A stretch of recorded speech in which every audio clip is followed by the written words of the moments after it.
Xin chào các bạn đã quay trở lại với kênh YouTube Ống Kính Đọc Truyện TV. Sau đây tôi xin đọc tiếp truyện Ngạo Thế Đan Thần tập 71 với tựa đề Rốt cuộc khai chiến. Xin mời các bạn chú ý lắng nghe. Lúc này trong quảng trường đã có rất nhiều người dồn dập mắng Dược Gia.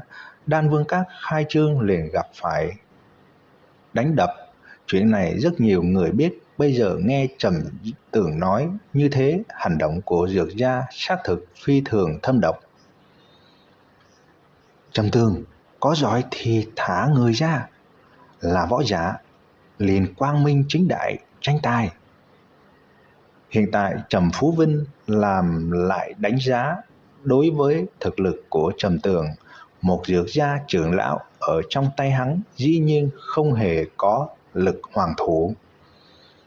Âm thanh của Trầm Tường lạnh lẽo. Trầm Phú Vinh, người đã không phải là người Trầm gia. Ngươi bị trục xuất khỏi Trầm gia. Ngươi là kẻ phản bội Trầm gia. Bên trong tộc quy Trầm gia, kẻ phản bội nhất định phải chết. Nói xong, Trầm Tường một chưởng vỗ vào trên đầu lâu Dược gia trưởng lão kia. Chỉ thấy cái đầu này giống như dưa hấu đổ nát vậy, chia năm xẻ bảy, huyết tương bạo phát. Này làm cho tất cả mọi người đều ngây dại. Trầm Tường làm như vậy đơn giản chính là tuyên bố khai chiến cùng Dược gia. Hừ, ngược lại ta đã giết 3 người Dược gia, lại giết thêm một cái cũng không có gì. Trầm Tường nhàn nhạt nói, lực lượng của Dược gia là phi thường cường hãn, mà hiện tại Trầm Tường vẫn đang ở trước cửa Dược gia. Hắn làm như vậy quả thực chính là muốn chết. Quả nhiên Dược Hoành phát ra một tiếng bạo hống. Vây hắn lại, ta nhất định phải ngàn đao băm thây hắn. Trầm Tường, đây là ngươi tự tìm. Mặc dù Trầm Phú Vinh biết mình phạm vào tội phản bội, nhưng hắn không e ngại. Hắn cho rằng ở bên trong thế tục không có mấy người Trầm gia có thể đối phó được hắn. Trầm Tường lập tức đã bị mấy lão giả vây nhốt. Những lão giả này đều là Dược gia trưởng lão, trong đó có 2 cái phàm võ cảnh tầng 8. Dược Hoành cũng là phàm võ cảnh tầng 8. Thế nhưng Trầm Tường vẫn trấn định tự nhiên đứng ở nơi đó như cũ. Mọi người trong sân đều lùi lại, chỉ còn có hơn 300 người vẫn không nhúc nhích. Dược Hoành thấy hơn 300 người kia, mỗi người đều ánh mắt trấn định.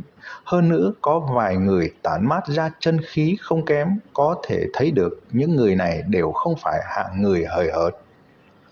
Trầm Thiên Hổ, Trầm Phú Vinh nhận ra được, lập tức hét lớn một tiếng. Hắn thấy vài tên phàm võ cảnh tầng 8 khác, trong lòng không khỏi nhảy một cái.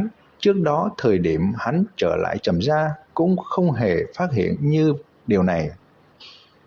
Kẻ phản bội, hôm nay là giờ chết của ngươi. Trầm Thiên Hổ lấy ra một hộ đầu đạo đao, hướng về vị trí Trầm Tường đi đến. Người Trầm gia lại sớm đi tới cửa Dược gia, ai cũng không nghĩ tới. Hơn nữa chỉ tới hơn 300 người. Tuy rằng như vậy, nhưng cao thủ Dược gia lại cảm thấy áp lực rất lớn, bởi vì đối phương là 6 phàm võ cảnh tầng 8, mà bên bọn họ chỉ có 4 cái.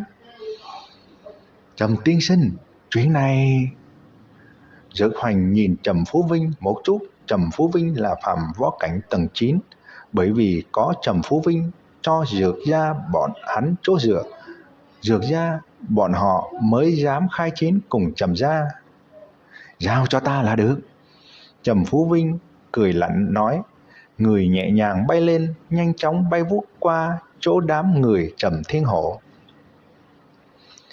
Đang lúc này, Trầm Tường đột nhiên biến mất ở tại chỗ. Hắn nhảy vụt một cái, lẻn đến không trung, đi tới phía trước Trầm Phú Vinh, hét lớn một tiếng. Trong miệng dâng trào ra một đoàn chân khí màu xanh mang theo sấm sét, cương phong, kèm theo long ngâm, nộ khiếu chấn động, nhấn chìm Trầm Phú Vinh vào trong. Giết sạch người Trầm gia, một tên cũng không Để lại! Dược Hoành hét lớn một tiếng, mà lúc này Trầm Thiên Hổ cũng đã nhấc theo hổ đầu cương đao, mang theo 50 tên tráng hán trầm ra, nhằm về phía Dược Hoành. Mỗi người đều đằng đằng sát khí, chân khí cả người bạo dâng lên. Thấy tộc trưởng đứng mũi chịu sào, người Trầm gia khác cũng không cam lòng lạc hậu, đồng thời phát ra một tiếng hét lên, rút ra đại đao, đạp lên bước tiến thận trọng, nhằm về phía hơn ngàn người Dược gia trước đại môn kia. Tiếng gào thét của 300 người Trầm gia vang vọng toàn bộ vương thành. Bước tiến trầm trọng kia của bọn họ làm cho cả quảng trường phát sinh rung động dồn dập. Mỗi người đều thấy chết không sờn. Bọn họ được tuyển làm con cháu tinh anh của Trầm gia chính là vì bảo hộ Trầm gia, không tiếc tất cả bảo vệ Trầm gia. 300 người đối đầu ngàn người, hơn nữa bên trong Dược gia còn có rất nhiều. Điều này làm cho đám người ở phía xa vây xem không khỏi phấn chấn lên. Ở một bên hò hét quy trợ. Trầm Tường cùng Trầm Phú Vinh chiến đấu, 300 người Trầm gia chiến đấu cùng hơn ngàn người Dược gia, đồng thời bạo phát. Các loại tiếng oanh minh giao tạp chung một chỗ có vẻ vô cùng hỗn loạn, mà chỉ là trong nháy mắt giao phong, toàn bộ quảng trường đã bị phá hủy hơn nửa phân. Đối với đám người Trầm Thiên Hổ, Trầm Tường vẫn là phi thường yên tâm, bởi vì bọn hắn đều là phàm võ cảnh tầng 8. Hắn chỉ cần kiềm chế Trầm Phú Vinh lại là được. Trầm Phú Vinh ở trên không trung ăn một cái thanh long, bào hao, sắc mặt không khỏi ngưng trọng. Lúc này hắn xác định thực lực của Trầm Tường là phàm võ cảnh tầng 8, mà Trầm Tường mới 16 tuổi vẫn là đang ở bên trong thế tục tài nguyên, khuyết thiếu trưởng thành. Càng kinh người hơn chính là Trầm Tường còn là một luyện đan sư. Trầm Tường, không thể không thừa nhận ngươi rất thiên tài, nhưng này là chuyện của ngươi, là sự tình của Trầm gia, không có quan hệ gì với ta. Ta chỉ nhìn chúng lợi ích của ta ở bên trong môn phái. Nếu như ta có thể ở chỗ này trợ giúp Dược gia, ta ở bên trong Trần Vũ môn sẽ đạt được không ít chỗ tốt. Cho nên ngày hôm nay ta nhất định phải giết ngươi. Ta sớm cũng chưa có lòng trung thành. Hơn nữa ta hận Trầm gia. Trầm Phú Vinh cười nói. Trầm Tường không nói lời nào, hắn đang dung hợp ngũ hành chân khí trong cơ thể. Đối mặt với võ giả phàm võ cảnh tầng 9 từ trong môn phái đi ra, hắn chỉ có sử dụng càn khôn chân khí mới có thể đánh bại đối phương. Ai cũng biết lần này Vương Thành Võ Đạo Hội có người của môn phái tới chọn đệ tử, mà người từ môn phái kia đến đều là phàm võ cảnh tầng 9. Võ giả cấp bậc này ở bên trong Nam Vũ Quốc to lớn như vậy cũng là phi thường ít ỏi, thực lực cũng phi thường khủng bố. Trầm Tường tuổi còn trẻ lại muốn đối mặt một cao thủ như thế, điều này làm cho rất nhiều người chờ mong, bởi vì thực lực của Trầm Tường cũng sâu không lường được. Vừa nãy hắn liền đánh giết một đệ tử phàm võ cảnh 8 tầng của môn phái. Từ vừa nãy luận võ diễn biến thành hai gia tộc tranh đấu, điều này làm cho người ta rất bất ngờ. Nhưng ở trong mắt những người khác, cái này cũng là một hồi luận võ, một hồi quy mô đại chiến, không có quy tắc tỉ thí gì. Không nghĩ tới người Trầm gia đều là ngu ngốc, lại cho tên tiểu tử ngươi đến kiềm chế ta.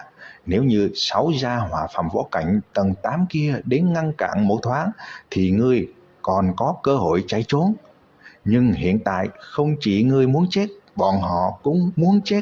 Trầm gia xong rồi. Trên người Trầm Phú Vinh đột nhiên bốc lên một cỗ chân khí màu đỏ lượn lờ bay trên tay chân, hai mắt cũng chậm chậm biến hồng lên. Trầm Tường gặp cảnh này liền lùi lại mấy bước, Hắn là lần đầu tiên chiến đấu cùng phàm võ cảnh tầng 9, cũng là lần đầu tiên đối mặt kẻ địch có thực lực mạnh mẽ như thế. Cảm nhận được cỗ chân khí kia, sắc mặt Trầm Tường trở nên ngày càng ngưng trọng. Các bạn vừa nghe xong truyện Ngạo Thế Đan Thần tập 71 với tựa đề Rút cục khai chiến. Ở video tiếp theo, tôi xin đọc tiếp truyện Ngạo Thế Đan Thần tập 72 với tựa đề Bạch Hổ Thần Quyền. Xin mời các bạn chú ý theo dõi. Xin chào và hẹn gặp lại các bạn.